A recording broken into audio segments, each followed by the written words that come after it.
वेद विद्यालय के प्रांगण में शहर की बेटी यशोदा का सम्मान सोमवार को किया गया। वेद विद्यालय के अधिष्ठाता दिवाकर शास्त्री की अध्यक्षता में हुए कार्यक्रम को दंडी स्वामी जोगिंद्रा आश्रम एवं संत निर्वतीनाथ महाराज इंद्रनाथ महाराज ने अपना सानिध्य प्रदान किया। कार्यक्रम के मुख्य वक्ता डॉक्टर रामगोपाल शर्मा थे। इस दौरान दंडी स्वामी ने कहा कि जहां विज्ञान फैल होता है वहां सनातन की सीमा प्रारंभ होती है। उन्होंने बालकनाथ भाईजी, हनुमान प्रसाद पोदार, कृष्ण आचार्य, चतुर्थी लाल आदि शहर के महापुरुषों के बारे में बताते हुए यशोदा को साधुवाद दिया। संत निर्वतीनाथ महाराज ने कहा कि विज्ञान की सीमा है लेकिन अध्यात्म का क्षेत्र असीम है।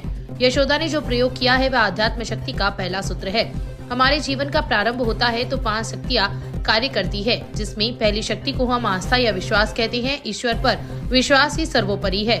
संत शोभाचंद महाराज की समाधि पर पुष्पांजलि एवं मंगला आचरण से शुरू हुए कार्यक्रम में अतिथियों द्वारा अभिनंदन पत्र, श्रीफल देकर व शॉल ओढ़ाकर यशोदा का सम्मान किया गया।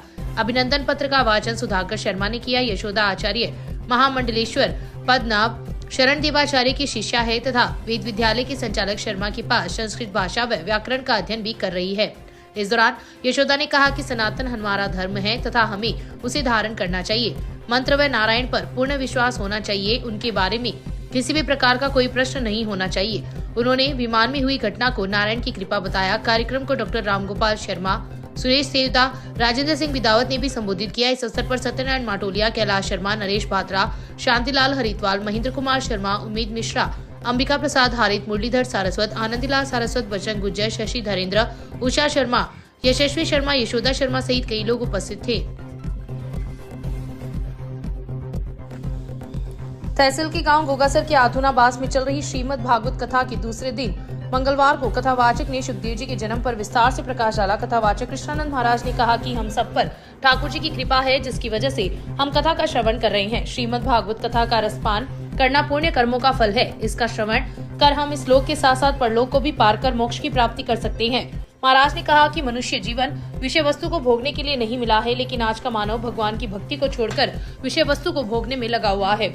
उनका सारा ध्यान सांसारिक विषयों को भोगने में लगा हुआ है। मानव जीवन का उद्देश्य कृष्ण प्राप्ति शाश्वत है। उन्होंने कहा कि हमारे जीवन का उद्देश्य कृष्ण को पाकर ही जीवन छोड़ना है और अगर हम ये दृढ़ निश्चय कर लेंगे तो हमें भगवान को प्राप्त करना ही है, तो हमारे लिए प्रभु से बढ़कर कोई और सुख संपत्ति या संपदा नहीं है। कथा में महेश सदेवड़ा, गोविंद तोशावड़, मुरलीधर पारिक, पुरुषोत्तम जोड़ा, हनुमान प्रसाद पुरोहित, त्रिलोकचंद तोशावड़, गंगाधर पांड्या, सागरमल आत्रेय, रामतार तोशावड़, सीएम पुरोहित, श्रवण पारिक, विनोद तोशावड़, सावरमल गिल, महावीर प्रसाद चंदनिया, बजरंग पांड्या सहित कई श्रद्धालु उपस्थित थे।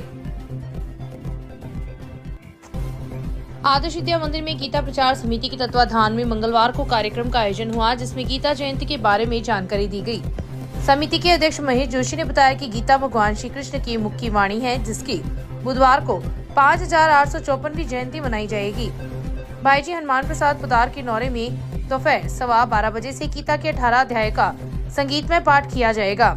जोशी ने कहा कि गीता में भगवान श्री कृष्ण ने कहा कि जो भी व्यक्ति मेरी इस गीता का प्रचार प्रसार करेगा वो मुझे इस पूरी पृथ्वी पर सबसे अधिक प्रिय है। जिस घर में गीता का नियमित पाठ होता है उस घर में कलयुग कभी प्रवेश नहीं कर सकता। गीता से हमें आदिकाल से चली आ रही गुरु शिष्य परंपरा का दर्शन होता है। इस अवसर पर स्कूल परिवार तहसील के गांव मेलूसर निवासी एक युवक ने छोटे पर्दे पर गीतों से अपना जलवा बिखेर रखा है। मेलूसर निवासी निरंजन बुढ़ाड़ा ने टीवी इंडस्ट्री के सबसे मंच ITA अवार्ड से बेस्ट गीतकार का अवार्ड भी जीता है, जो क्षेत्र के लिए गौरव का विषय है।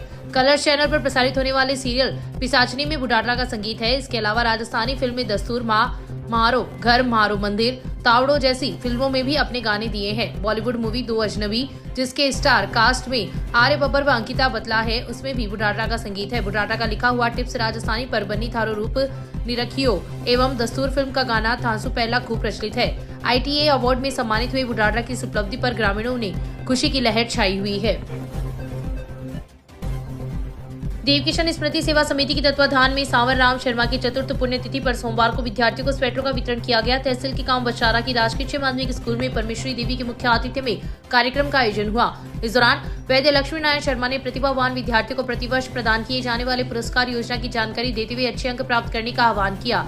नरोत्तम लाल सोनी ने समिति की योजनाओं के बारे में जानकारी दी। योगाचार्य सावनमल जांगिड़ ने बच्चों को स्वस्थ रहने के लिए योग व प्राणायाम का महत्व समझाया। समिति के अध्यक्ष विश्वनाथ सोनी ने बच्चों को हमारी परंपरा व संस्कृति के अनुरूप संस्कार सीखने सिखाने पर बल दिया। संस्था प्रधान रामदेवाराम ने वैद्य शर्मा के परिजनों का आभार प्रकट किया। इस अवसर पर अरुण कुमार शर्मा, बनवारी लाल शर्मा, लक्ष्मण राम, हनुमान सिंह सहित कई लोग उपस्थित थे।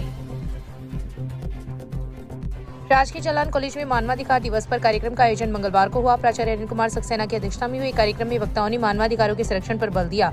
डॉक्टर सक्सेना ने कहा कि मानवाधिकारों की रक्षा हर हाल में होनी चाहिए। प्रोफेसर कल्याण सिंह चारण ने कहा कि मानवाधिकार मानव के सम्मान व गरिमा के लिए आवश्यक है। इस अवसर पर प्राचार्य डॉक्टर सक्सेना ने मानवाधिकारों की शपथ दिलवाई। डॉक्टर सुशील त्यागी ने समाजशास्त्रीय परिप्रेक्ष्य में मानवाधिकारों पर प्रकाश डाला। इस अवसर पर कॉलेज परिवार के सदस्यों सहित कई विद्यार्थी उपस्थित थे। मुख्यमंत्री बजट घोषणा की पालना में ब्लॉक स्तरीय युवा महोत्सव का आयोजन सोमवार को भुआलका बालिका स्कूल में हुआ। एसडीएम रामकुमार वर्मा की अध्यक्षता में हुए कार्यक्रम में सीबीओ उमेश कुमार जाखड़ ने राज्य सरकार द्वारा आयोजित किए जा रहे युवा महोत्सव की महत्व बताते हुए कहा कि युवाओं के सर्वांगीण विकास के लिए महोत्सव का आयोजन आवश्यक है। एसडीएम वर्मा ने कहा कि महोत्सव के आयोजन से युवाओं में झिझक दूर होती है तथा अपनी बात रखने का ढंग और अवसर मिलता है। कार्यक्रम प्रभारी नंदलाल स्वामी ने बताया कि सामूहिक नृत्य में गोविंद सिंह ग्रुप बाबूसर, एकल नृत्य में ईशा कंवर, विज्ञान मेला में मोनिका चोटिया, मांडना में पार्वती लोहा, खड़ताल में लालचंद कुमार, कविता में उमेश कुमार स्वामी, कहानी लेखन में विशाखा इंदौरिया, सामूहिक लोकगीत में रूपाराम ग्रुप, एकल गायन में दीक्षा शर्मा, कृषि उत्पाद में राहुल प्रजापत व हस्तकला में सोनिया बंजारा प्रथम रही। निर्णायक मंडल में विक्रम सिंह चौहान, दीपा कुमारी, सुरेंद्र सिकड़, गोपाल कंवर, प्रीतम शेखावत, पार्वती शर्मा, हंसराज वाकोलिया, राकेश कत्तक, तरुण विजय, बालाराम शिवशंकर, कम्मा, वंदना, संगीता चौमाल, मनोज कुमार सारस्वत, अंजू चौहान, लविका शर्मा, मुकेश सैनी, हंसराज व इंद्राज सिंह थे। कार्यक्रम का संचालन पवन कुमार जोशी व मोहम्मद सलीम कुरैशी ने किया। तहसीलदार सज्जन कुमार लाटा ने सोमवार की रात अन्नपूर्णा रसोई एवं रेन बसेरा का औचक निरीक्षण किया। निरीक्षण के दौरान अन्नपूर्णा रसोई बंद मिली। वहीं रेन बसेरा में पुरुष परिसर की व्यवस्थाएं सुचारू पाई गई, जिसमें एक व्यक्ति रुका हुआ था। वहीं महिला परिसर बंद मिला। रतनगढ़ के एक वार्ड की 21 वर्षीय युवती अपने घर से 9 दिसंबर को लापता हो गई। घटना को लेकर युवती के 28 वर्षीय बड़े भाई ने मंगलवार को पुलिस में गुमशुदगी दर्ज करवाई है। पुलिस ने बताया कि युवक द्वारा दी गई रिपोर्ट में उल्लेख किया गया है कि उसकी 21 वर्षीय बहन 9 दिसंबर की शाम बिना बताए घर से निकल गई, जिसका आज तक कोई सुराग नहीं लगा। सब जगह तलाश भी किया, लेकिन उसका मोबाइल भी बंद आ रहा है। भाई ने रिपोर्ट में आसाम निवासी बबलू व विक्की पर शंका जताई है। पुलिस ने गुमशुदगी दर्ज कर जांच हेड कांस्टेबल रोशन लाल को सुपुर्द की है।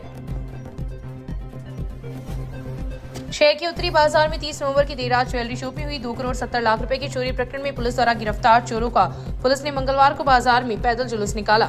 शहर के मेहंदीपुर बालाजी मंदिर से आरोपियों का पैदल जुलूस शुरू हुआ, जो मुख्य मार्गों से होता हुआ घटना स्थल तक पहुंचा, जहां पर चोरों ने पुलिस को वारदात के संबंध में जानकारी दी तथा उसके बाद जुलूस अशोक स्तंभ पहुंचा। मामले के अनुसार 30 नवंबर की रात उत्तरी बाजार में स्थित आरबी ज्वेलर्स में चोरों ने छत से प्रवेश कर चोरी की वारदात को अंजाम दिया तथा दुकान से 950 ग्राम सोने के जेवर, 200 किलो चांदी के जेवर व बर्तन तथा 17 लाख रुपए नकदी की चोरी कर ली।